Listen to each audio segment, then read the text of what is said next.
Subscribe کریں ہمارے channel کو اور بیل آئیکن کو کلک کریں تاکہ ہماری ہر نئی آنے والی ویڈیو آپ تک بآسانی پہنچ سکے۔ بسم اللہ الرحمن الرحیم۔ السلام علیکم ورحمۃ اللہ وبرکاتہ۔ نماز کا طریقہ، ابتدائی باتیں۔ سب سے پہلے سنت کے مطابق وضو کریں اور پاک و صاف جگہ پر نماز کے لیے کھڑے ہو جائیں اور ان باتوں پر عمل کریں۔ اپنا رخ قبلے کی سمت کر لیں، بالکل سیدھے کھڑے ہوں اور اپنی رزے سجدے کی جگہ کی طرف کر لیں۔ دونوں پاؤں اس طرح سیدھے کر لیں کہ آپ کے پاؤں کی انگلیوں کا رخ قبلے کی جانب ہو۔ مرد اور بچے اس بات کا ہمیشہ خیال رکھیں کہ شلوار، ٹراؤزر یا پینٹ کے پائچے ٹخنوں سے اوپر ہر حال میں رکھنے چاہیے، کیونکہ پائچے نیچے رکھنے سے مردوں کو ہمارے آقا رسول اللہ صلی اللہ علیہ وآلہ وسلم نے بہت تاکید سے منع فرمایا ہے، لہذا نماز میں تو اس کا بہت زیادہ اہتمام ہونا چاہیے۔ خواتین کے لیے اضافی ابتدائی باتیں۔ خواتین اور بچیوں کے لیے ضروری ہے کہ نماز کے دوران ان کا سارا جسم کپڑے میں ڈھکا ہوا ہو۔ دوپٹہ اور کپڑا اتنا موٹا ہونا ضروری ہے کہ اس میں سے جسم نظر نہ آئے، صرف چہرہ، ہاتھ، پاؤں تک اور پاؤں ٹخنوں سے نیچے تک کھولنے کی اجازت ہے کہ جسم کے یہ حصے سطر میں داخل نہیں۔ لہذا خواتین کو نماز شروع کرنے سے پہلے اس بات کا اطمینان کر لینا چاہیے کہ ان کے چہرے، ہاتھوں اور پاؤں کے سوا تمام جسم کپڑے سے ڈھکا ہوا ہے، نہ تو کلائیاں کھلی ہوں، نہ کان کھلے ہوں اور نہ اتنا چھوٹا دوپٹہ ہو کہ بال نیچے لٹکے ہوئے نظر آئیں۔ یاد رکھیں کہ اگر نماز کے دوران خواتین کے چہرے، ہاتھ اور پاؤں کے سوا جسم کے کسی بھی عضو کا 1/4 حصہ یا اس سے زیادہ اتنی دیر کھلا رہ گیا کہ جتنی دیر میں 3 بار سبحان ربی العظیم کہا جا سکے تو نماز ہی نہیں ہوگی، اور اگر کم ہو تو نماز تو ہو جائے گی لیکن گناہ ہوگا۔ مردوں اور خواتین کی نماز کے طریقے میں کچھ فرق ہے، اس لیے نماز کا طریقہ بیان کرتے ہوئے خواتین کے لیے صرف فرق کو اس کے موقع پر الگ عنوان کے تحت لکھ دیا گیا ہے، لہذا خواتین اس فرق کو بھی ملحوظ فرمائیں۔ ہر جگہ تحریر فرق کے علاوہ خواتین کے لیے بھی باقی طریقہ وہی ہے جو مردوں کا ہے، لہذا خواتین اصل طریقے اور اس کے بعد لکھے ہوئے فرق کو غور سے پڑھیں، اور جس عمل میں فرق نہ لکھا ہو اس میں مردوں کے طریقے کے مطابق عمل کریں۔ نیت۔ اب نماز کی نیت کریں۔ نیت کہتے ہیں دل کے ارادے کو، یعنی آپ کوئی کام کر رہے ہیں تو جس ارادے سے کر رہے ہوں وہ آپ کی نیت ہے۔ آپ اس وقت جس ارادے سے کھڑے ہیں یعنی فلاں نماز کے لیے تو یہی آپ کی نیت ہے۔ نیت کو زبان سے ادا کرنا ضروری نہیں، البتہ دل میں نیت کرنا ضروری ہے۔ تکبیر تحریمہ۔ اپنے دونوں ہاتھ کانوں تک اس طرح اٹھائیں کہ آپ کی ہتھیلیوں کا رخ قبلے کی طرف ہو اور انگوٹھوں کے سرے کانوں کی لو سے یا تو بالکل مل جائیں یا ان کے برابر آ جائیں اور باقی انگلیاں اوپر کی طرف سیدھی رہیں۔ اس طرح ہاتھ اٹھاتے ہوئے تکبیر کہیں۔ نماز کی یہ پہلی تکبیر تکبیر تحریمہ کہلاتی ہے، کیونکہ اس کے بعد نماز کے ارکان و افعال کے علاوہ ہر کام منع ہو جاتا ہے۔ تکبیر تحریمہ کہہ کر ہاتھ باندھ لیں۔ خواتین کے لیے تکبیر تحریمہ کے وقت ہاتھ اٹھانے کا فرق۔ خواتین اور بچیاں تکبیر تحریمہ کے لیے ہاتھ کانوں تک نہیں بلکہ کندھوں تک اٹھائیں، اور وہ بھی دوپٹے کے اندر ہاتھ دوپٹے سے باہر نہ نکالیں۔ نوٹ: تکبیر تحریمہ کے لیے ہاتھ اوڑھنی کے اندر ہی رکھ کر اٹھانے چاہیے، اور اوڑھنی اتنی موٹی ہونی چاہیے کہ اس میں سے جسم نظر نہ آئے۔ تصویر میں صرف پوزیشن واضح کرنے کے لیے ہاتھوں کو دکھایا گیا ہے۔ ہاتھ باندھنے کا طریقہ۔ ہاتھ باندھنے کا طریقہ یہ ہے کہ تکبیر تحریمہ کہنے کے بعد ہاتھوں کو نیچے لائیں اور دائیں ہاتھ کے انگوٹھے اور چھوٹی انگلی سے بائیں ہاتھ کے پونچے یعنی جوڑ کے گرد ہلکا بنا کر اسے پکڑ لیں اور باقی 3 انگلیوں کو بائیں ہاتھ کی پشت پر اس طرح پھیلا دیں کہ تینوں انگلیوں کا رخ بائیں ہاتھ کی کوہنی کی طرف رہے، اور اسی طرح بائیں ہاتھ کو بھی پھیلا لیں کہ اس کی انگلیوں کا رخ دائیں ہاتھ کی کوہنی کی طرف رہے۔ اس طرح ہاتھ ملا کر ناف سے ذرا سا نیچے باندھ دیں۔ خواتین کے لیے ہاتھ باندھنے کا فرق: خواتین ہلکا ناف بنائیں اور ہاتھ ناف کی بجائے سینے پر اس طرح رکھیں کہ دائیں ہاتھ کی ہتھیلی بائیں ہاتھ کی پشت پر آ جائے۔ نوٹ: قیام کے دوران ہاتھ اوڑھنی کے اندر ہی باندھنے چاہیے اور اوڑھنی اتنی موٹی ہونی چاہیے کہ اس میں سے جسم نظر نہ آئے۔ تصویر میں صرف پوزیشن واضح کرنے کے لیے ہاتھوں کو دکھایا گیا ہے۔ قیام: اپنے ہاتھوں کو مذکورہ بالا طریقے سے باندھنے کے بعد اب آپ کو اطمینان سے کھڑا ہونا ہے اور کچھ ذکر و تلاوت کرنی ہے۔ اس طرح کھڑے ہونے کو قیام کہتے ہیں۔ کھڑے ہوتے ہوئے خیال رکھیں کہ آپ کا جسم نہ تو بالکل اکڑے اور نہ بالکل ڈھیلا پڑے، بلکہ اپنی عام حالت پر جسم کو چھوڑ کر خشوع و خضوع سے کھڑے ہوں۔ ثنا: اب ثنا پڑھیں۔ تعوذ: ثنا کے بعد تعوذ پڑھیں۔ تسمیہ: تعوذ کے بعد تسمیہ پڑھیں۔ سورۃ الفاتحہ: تسمیہ کے بعد سورۃ الفاتحہ پڑھیں، جو قرآن کریم کی پہلی سورت ہے۔ سورۃ الفاتحہ کے آخر میں آہستہ آواز سے آمین کہیں۔ کسی سورت یا چند آیات کی تلاوت: سورۃ الفاتحہ کے بعد قرآن کریم کی کوئی سی بھی سورت پڑھیں۔ کسی بڑی سورت کی 3 چھوٹی آیتیں یا ایک بڑی آیت بھی پڑھ سکتے ہیں اور اس سے زیادہ بھی پڑھ سکتے ہیں۔ رکوع: سورۃ الفاتحہ اور اس کے بعد قرآن کریم کی چند آیات یا کسی سورت کی تلاوت کے بعد رکوع کریں، جس کا طریقہ یہ ہے: اپنے اوپر کے دھڑ کو آگے کی طرف اس طرح جھکائیں کہ گردن اور کمر تقریباً ایک سطح پر آ جائیں، نہ اس سے زیادہ جھکیں اور نہ کم۔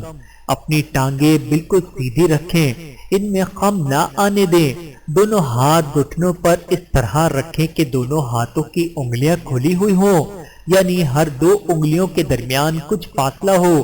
دائیں ہاتھ سے دائیں گھٹنے کو اور بائیں ہاتھ سے بائیں گھٹنے کو مضبوطی سے پکڑ لیں اور خیال رکھیں کہ اس حالت میں کلائیاں سیدھی اور بازو تنے ہوئے رہنے چاہیے، ان میں خم نہیں آنا چاہیے۔ پاؤں کے ٹخنے ایک دوسرے کے مقابل یعنی آمنے سامنے رکھیں۔ نیز پاؤں کی انگلیوں کا رخ قبلے کی جانب رکھیں۔ خواتین کے لیے رکوع کے طریقے کا فرق: خواتین رکوع میں اتنا جھکیں کہ دونوں ہاتھ گھٹنوں تک پہنچ جائیں۔ مردوں کی طرح خوب اچھی طرح جھک کر کمر کو سیدھا نہ کریں۔ ہاتھوں کی انگلیاں گھٹنوں پر ملا کر رکھیں، بازوؤں کو پہلوؤں سے لگا کر رکھیں۔ رکوع کی تسبیح: مندرجہ بالا طریقے کے مطابق رکوع کر کے جھک کر رکوع کی تسبیح پڑھیں۔ رکوع کی تسبیح کو کم از کم 3 دفعہ یا 5 دفعہ یا 7 دفعہ آرام آرام سے پڑھیں۔ قوما: رکوع کے بعد سیدھے کھڑے ہونے کو قوما کہتے ہیں اور اس کا طریقہ یہ ہے کہ اس طرح سیدھے کھڑے ہوں کہ جسم میں کوئی خم باقی نہ رہے اور نظریں سجدے کی جگہ کی طرف رہیں۔ خیال رہے کہ جب تک سیدھے ہونے کا اطمینان نہ ہو جائے سجدے میں نہ جائیں۔ قومے کی تسمیع: رکوع سے کھڑے ہوتے ہوئے قومے کی تسمیع 1 دفعہ پڑھیں۔ قومے کی تحمید: اور کھڑے ہو کر تسمیع کے بعد قومے کی تحمید 1 دفعہ پڑھیں۔ سجدہ: قومے کے بعد تکبیر کہتے ہوئے اپنا سر نیچے زمین پر رکھنا ہے، اسے سجدہ کہتے ہیں۔ سجدے میں جانے کا طریقہ: سب سے پہلے گھٹنوں کو خم دے کر انہیں زمین کی طرف اس طرح لے جائیں کہ سینہ آگے کو نہ جھکے۔ جب گھٹنے زمین پر ٹک جائیں تو سینے کو جھکانا شروع کریں اور پہلے دونوں ہاتھ زمین پر رکھیں، پھر ناک اور آخر میں پیشانی رکھیں۔ خواتین کے لیے سجدے میں جانے کا فرق: خواتین شروع ہی سے سینہ جھکا کر سجدے میں جا سکتی ہیں۔ مردوں کی طرح سیدھا رہنا خواتین کے لیے ضروری نہیں۔ سجدے کی ہیئت: سجدہ کرتے ہوئے آپ کی ہیئت اس طرح ہونی چاہیے۔ سجدے میں سر کو دونوں ہاتھوں کے درمیان اس طرح رکھیں کہ دونوں انگوٹھوں کے سرے کانوں کی لو کے سامنے ہو جائیں۔ دونوں ہاتھوں کی انگلیاں بند ہونی چاہیے، یعنی انگلیاں بالکل ملی ہوئی ہوں اور ان کے درمیان فاصلہ نہ ہو۔ انگلیوں کا رخ قبلے کی طرف ہونا چاہیے۔ کونیاں زمین سے اٹھا کر رکھیں۔ زمین پر ٹیکنا درست نہیں۔ دونوں بازوؤں کو اپنے جسم کے پہلوؤں سے ہٹا کر رکھیں۔ رانے پیٹ سے الگ رکھیں، ملائے نہیں۔ پورے سجدے میں ناک اور پیشانی کو زمین پر ٹکا کر رکھیں۔ دونوں پاؤں انگلیوں کے بل اس طرح کھڑے رکھیں کہ ایڑیاں اوپر ہوں اور تمام انگلیاں اچھی طرح مڑ کر قبلہ رخ ہو گئی ہوں۔ خیال رکھیں کہ سجدے کے دوران پاؤں زمین سے اٹھنے نہ پائیں، بلکہ پورے سجدے میں پاؤں زمین پر ٹکا کر رکھیں۔ خواتین کے لیے سجدے کی ہیئت کا فرق۔ خواتین سجدوں میں مندرجہ ذیل فرق کو ملحوظ رکھیں۔ ان کا پیٹ رانوں سے بالکل مل جائے، بازو بھی پہلوؤں سے بالکل ملے ہوئے ہوں۔ بازوؤں کو بالکل کھڑا کرنے کی بجائے انہیں دائیں طرف نکال کر بچھا دیں۔ کونیوں سمیت پوری باہیں زمین پر رکھ دیں۔ سجدے کی تسبیح۔ سجدے میں جا کر سجدے کی تسبیح پڑھیں۔ سجدے کی تسبیح کم از کم 3 مرتبہ یا 5 مرتبہ یا 7 مرتبہ پڑھیں۔ 2 سجدوں کے درمیان قاعدہ۔ نماز کی ہر رکعت میں 2 سجدے کرتے ہیں اور دونوں سجدوں کے درمیان کچھ دیر کے لیے بیٹھتے ہیں۔ اس بیٹھنے کو قاعدہ یا جلسہ کہتے ہیں۔ قاعدے میں بیٹھنے کا طریقہ یہ ہے: سجدے سے تکبیر کہتے ہوئے پہلے سر اٹھائیں، پھر ناک اور آخر میں دونوں ہاتھ اٹھائیں۔ اوپر کی سطر میں لکھے ہوئے طریقے کے مطابق اٹھتے ہوئے دونوں زانوں بیٹھ جائیں، یعنی بایاں پاؤں بچھا کر اس پر بیٹھ جائیں اور دایاں پاؤں اس طرح کھڑا کر لیں کہ اس کی انگلیاں مڑ کر قبلہ رخ ہو جائیں۔ بیٹھتے وقت دونوں ہاتھ رانوں پر رکھ لیں، مگر انگلیاں گھٹنوں کی طرف لٹکی ہوئی نہیں ہونی چاہیے، بلکہ انگلیوں کے آخری سرے گھٹنوں کے ابتدائی کنارے تک پہنچ جائیں۔ قاعدے میں اپنی نظریں اپنی گود کی طرف رکھیں۔ کم از کم اتنی دیر بیٹھیں کہ جتنی دیر میں ایک دفعہ سبحان اللہ کہا جا سکتا ہے۔ خواتین قاعدے میں بائیں کولہے پر بیٹھیں اور دونوں پاؤں دائیں طرف نکال کر دائیں پر رکھیں۔ نیز دونوں ہاتھ رانوں پر اور انگلیاں خوب ملا کر رکھیں۔ دوسرا سجدہ۔ دوسرے سجدے میں بھی پہلے سجدے کی طرح تکبیر کہتے ہوئے جائیں، یعنی پہلے دونوں ہاتھ زمین پر رکھیں، پھر ناک اور آخر میں پیشانی، اور اپنے جسم کی ہیئت اس طرح کر لیں جس طرح پہلے سجدے میں کی تھی۔ دوسرے سجدے سے اٹھنا۔ دوسرے سجدے سے تکبیر کہتے ہوئے پہلے سجدے کی طرح اٹھیں، یعنی پہلے پیشانی اٹھائیں اور پھر ناک اٹھائیں، پھر ہاتھ اور پھر گھٹنے، اور سیدھے کھڑے ہو جائیں۔ کھڑے ہوتے ہوئے زمین پر ہاتھ رکھ کر سہارا نہیں لیں، بلکہ گھٹنوں پر ہاتھ رکھ کر اٹھیں۔ اب آپ کی دوسری رکعت شروع ہوگی۔ دوسری رکعت اور اس کے بعد کی رکعتیں تکبیر تحریمہ سے لے کر دوسرے سجدے سے اٹھنے تک آپ نے جتنا بھی عمل کیا، اس کے مجموعے کو رکعت کہتے ہیں۔ پہلی رکعت کے بعد جتنی بھی رکعتیں ادا کرنی ہو اسی طرح ادا کریں گے، بس اتنا فرق ہوگا کہ تکبیر تحریمہ، ثنا اور تعوذ نہیں پڑھے جائیں گے، بلکہ اب ہر رکعت تسمیہ سے شروع ہوگی۔ قاعدے میں بیٹھنا۔ نماز پڑھتے ہوئے ہر 2 رکعت کے بعد اسی طرح بیٹھنا ہوتا ہے جس طرح 2 سجدوں کے درمیان بیٹھتے ہیں۔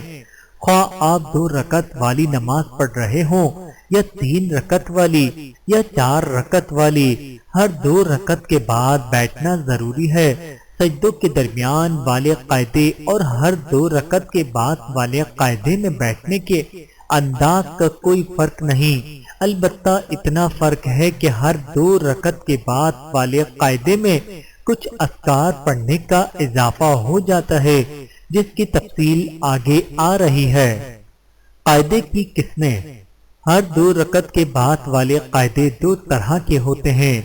نمبر 1 قاعدہ اولا، نمبر 2 قاعدہ آخرہ۔ قاعدہ اولا اس قاعدے کو کہتے ہیں جو 3 یا 4 رکعتوں والی نماز میں 2 رکعتیں پڑھنے کے بعد اور تیسری رکعت شروع کرنے سے پہلے کیا جاتا ہے، اور قاعدہ اخیرہ اس قاعدے کو کہتے ہیں جو کسی بھی نماز کی آخری رکعت میں کیا جاتا ہے، خواہ وہ نماز 2 رکعت والی ہو یا 3 رکعت والی یا 4 رکعت والی۔ یعنی اگر 2 رکعت والی نماز پڑھیں گے تو اس میں پہلا قاعدہ وہی قاعدہ اخیرہ ہوگا، اور اس میں قاعدہ اخیرہ کے اذکار پڑھنے ہوں گے۔ دونوں قاعدوں کے اذکار و اعمال میں تھوڑا سا فرق ہے۔ قاعدہ اولا کا طریقہ قاعدہ اولا کا طریقہ یہ ہے کہ آپ دوسری رکعت کا دوسرا سجدہ کرنے کے بعد تکبیر کہتے ہوئے اسی طرح بیٹھ جائیں جس طرح 2 سجدوں کے درمیان بیٹھتے تھے، تشہد یا اتحیات، اور پھر تشہد یعنی اتحیات پڑھیں۔ اتحیات پڑھتے ہوئے جب آپ اشہد اللہ پر پہنچیں تو اپنی شہادت کی انگلی سے اشارہ کریں۔ شہادت کی انگلی سے اشارہ کرنے کا طریقہ: اتحیات پڑھتے ہوئے جب اشہد اللہ پر پہنچیں تو شہادت کی انگلی اٹھا کر اس طرح اشارہ کریں کہ بیچ کی انگلی اور انگوٹھے کو ملا کر ہلکا بنائیں، چنگلی اور اس کے برابر والی انگلی بند کر لیں، اور شہادت کی انگلی کو اس طرح اٹھائیں کہ انگلیاں قبلے کی طرف جھکی ہوئی ہو، بالکل آسمان کی طرف اٹھی ہوئی نہ ہو۔ جب اللہ پر پہنچیں تو شہادت کی انگلی نیچے کر لیں، لیکن باقی انگلیوں کی جو ہیئت اشارے کے وقت بنائی تھی اس کو آخر سلام پھیرنے تک برقرار رکھیں۔ تیسری اور چوتھی رکعت پڑھنے کا طریقہ: تشہد پڑھ کر آپ تکبیر کہتے ہوئے تیسری رکعت کے لیے کھڑے ہو جائیں، جس طرح پہلی رکعت پڑھ کر کھڑے ہوئے تھے۔ کھڑے ہوتے ہوئے زمین کا سہارا نہ لیں بلکہ ہاتھوں اور گھٹنے کے سہارے سے اٹھیں۔ تیسری رکعت اسی طرح پڑھیں جس طرح آپ نے دوسری رکعت پڑھی تھی۔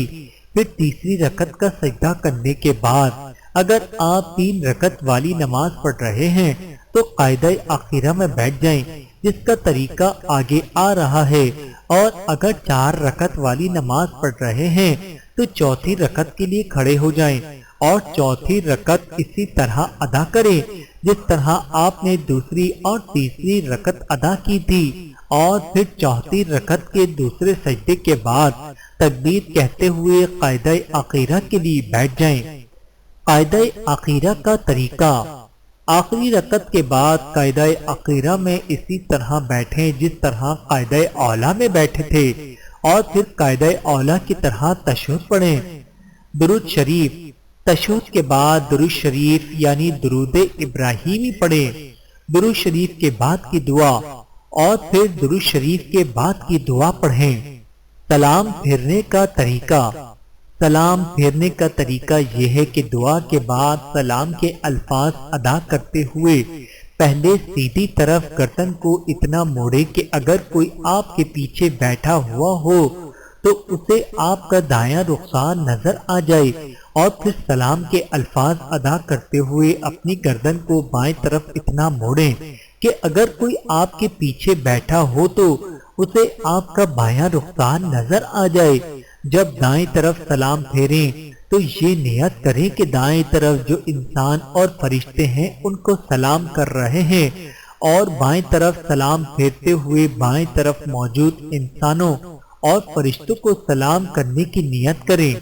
اہم ہدایت: نماز کے تمام ارکان و اعمال کو ٹھہر ٹھہر کر اطمینان کے ساتھ ادا کرنا ضروری ہے، اس لیے جلدی جلدی نماز ادا نہیں کرنی چاہیے، بلکہ سکون کے ساتھ نماز کے ہر عمل کو اس کے مسنون طریقے کے مطابق ادا کرنا چاہیے۔ نماز کے بعد کی دعا: نماز کے بعد جو دعا مانگنا چاہیں مانگ سکتے ہیں۔ وہ دعا بھی تعلیم کی گئی ہے جو کتاب آپ کے آغاز میں اذکار نماز کے بیان میں لکھی ہے۔ دعا مانگتے ہوئے دونوں ہاتھ اتنے اٹھائیں کہ وہ سینے کے سامنے آ جائیں، دونوں ہاتھوں کے درمیان معمولی سا فاصلہ ہو، نہ ہاتھوں کو بالکل ملائیں اور نہ دونوں کے درمیان زیادہ فاصلہ رکھیں۔ نیز دعا کرتے وقت ہاتھوں کے اندرونی حصے کو چہرے کے سامنے رکھیں یہاں تک بفضلہ تعالی نماز پڑھنے کا طریقہ مکمل ہوا۔ میرے محترم عزیزو، امید کرتا ہوں کہ اس ویڈیو میں آپ لوگوں کو نماز پڑھنے کا طریقہ اچھے طریقے سے سمجھ میں آ گیا ہوگا، اور آپ لوگوں کی نمازوں میں اگر کسی قسم کی کوئی غلطی ہو رہی ہے تو اس کی مدد سے انشاءاللہ دور ہو جائے گی۔ اور اللہ تعالیٰ سے دعا ہے کہ ہم سب کو نماز پڑھنے کے طریقے کو اچھے طریقے سے سمجھ کر اور خشوع اور خضوع کے ساتھ نماز ادا کرنے کی توفیق عطا فرمائے۔ آمین ثم آمین۔